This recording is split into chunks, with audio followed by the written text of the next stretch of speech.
दोस्तों, आज हम लोग एक बहुत ही फ़ेमस कहानी को पढ़ने जा रहे हैं, जिसका नाम है जाट और सुनार। तो आइए शुरू करते हैं। एक जाट और सुनार में बड़ी गहरी मित्रता थी। एक बार जाट सुनार के घर गया। सुनार ने अपने मित्र की बड़ी आवभगत की। शाम को जब रोटी खाने का समय आया, तो सुनार ने एक सोने की थाली में जाट के सामने खाना परोस दिया। जाट की दृष्टि उस थाली पर पड़ी। उसने मन ही मन सोचा कि थाली तो बहुत अच्छी है, किसी न किसी प्रकार इस थाली को अपना बनाना पड़ेगा। सुनार भी जाट की दृष्टि को समझ गया कि यह रात को इस थाली को जरूर चुराने का प्रयास करेगा। सुनार ने भी बड़ी चतुराई से काम लिया। उस थाली में उसने पानी भरा और एक छीके पर उसको रख दिया। उस छीके के नीचे ही उसने अपनी चारपाई बिछा ली और लेट गया। सुनार ने मन में सोचा कि यदि मेरा मित्र इस थाली को उतारेगा तो पानी गिरने से मेरी नींद खुल जाएगी। अब रात को जाट उठा और धीरे से थाली को छूकर देखा तो पता चला कि इसमें तो पानी भरा है। जाट ने चूल्हे के पास जाकर राख छानी और थोड़ी थोड़ी करके इसे थाली में डालता गया। आखिर में राख ने सारे पानी को सोख लिया। जाट ने थाली को इस तरह से उतारा कि सुनार को पता भी न चला। प्रातःकाल सुनार जागा तो देखा कि थाली गायब थी।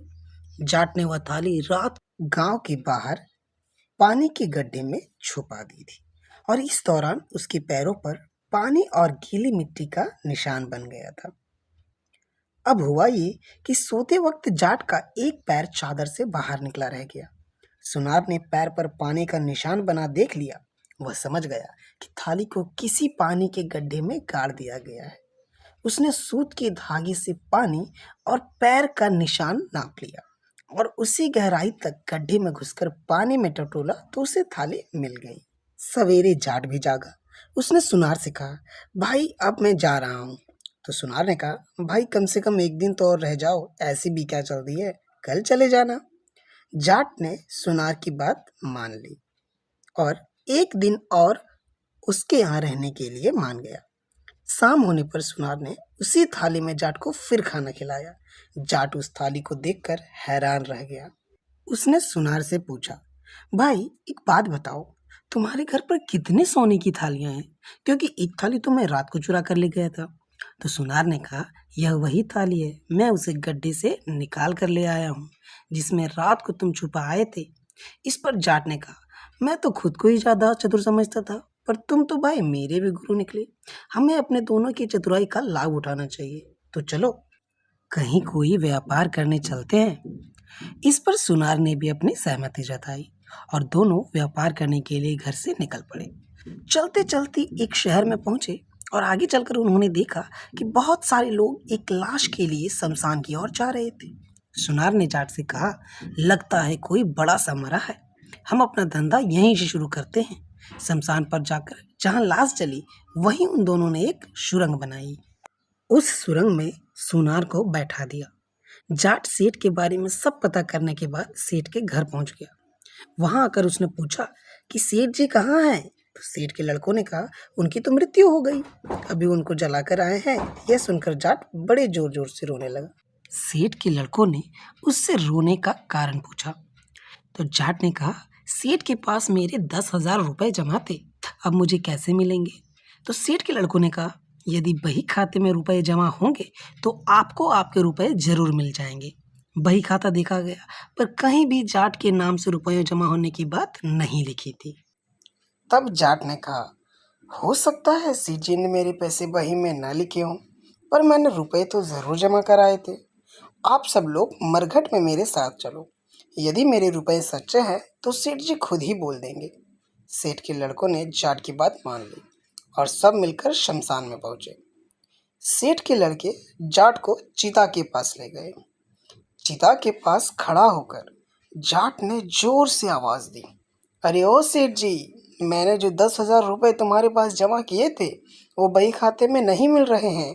अगर मैं सच बोल रहा हूँ तो हाँ बोल दो, नहीं तो ना बोल दो।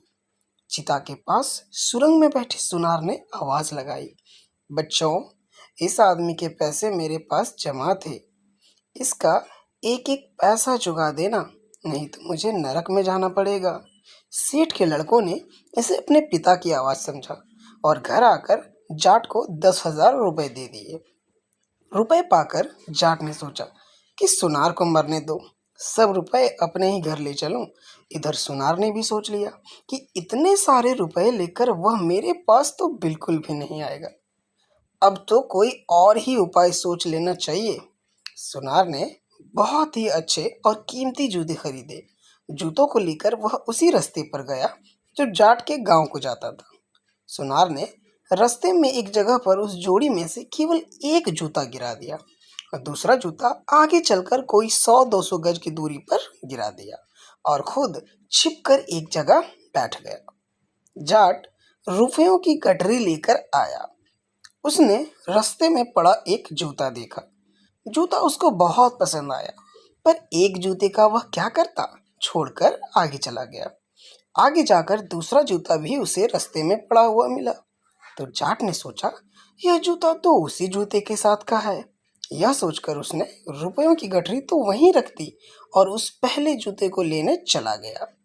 इधर वह जूता लेने गया और उधर रुपयों की गठरी को उठाकर सुनार अपने घर आ गया। सुनार ने अपनी स्त्री को सारी बात कह सुनाई और उसे समझा दिया कि यदि वह जाट आए तो उसे मेरे बारे में कुछ भी मत बताना। मैं एक कुएं में जाकर छिप जाता हूँ, तुम कुछ दिन तक मेरा खाना वहीं पहुँचा दिया करना। यह कहकर उसने वे रुपए एक बर्तन में रखकर आंगन के बीच में गाड़ दिए और वह एक बिना पानी के कुएं में जाकर छिप गया। उधर जाट जब पहले जूते को लेकर लौटा तो वहां रुपयों की गठरी नहीं दिखी।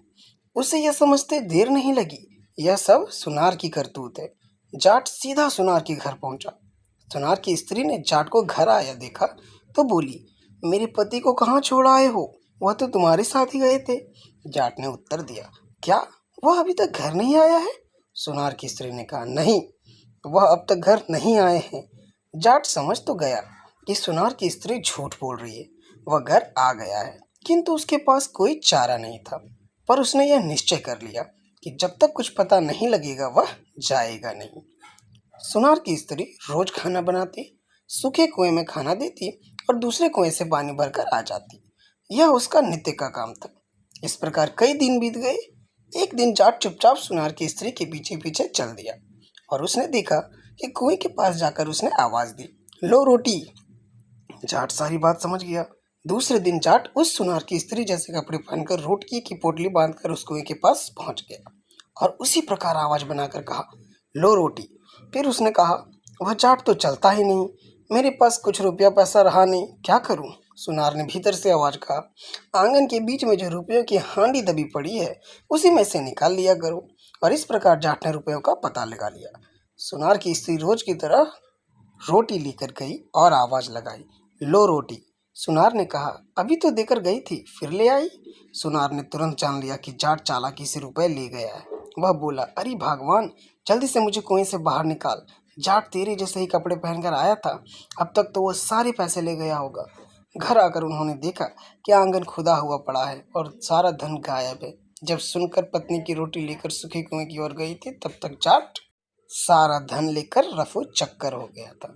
तो दोस्तों, आज की वीडियो को यहीं तक रखते हैं, मिलते हैं आपसे नेक्स्ट वीडियो में। Thank you.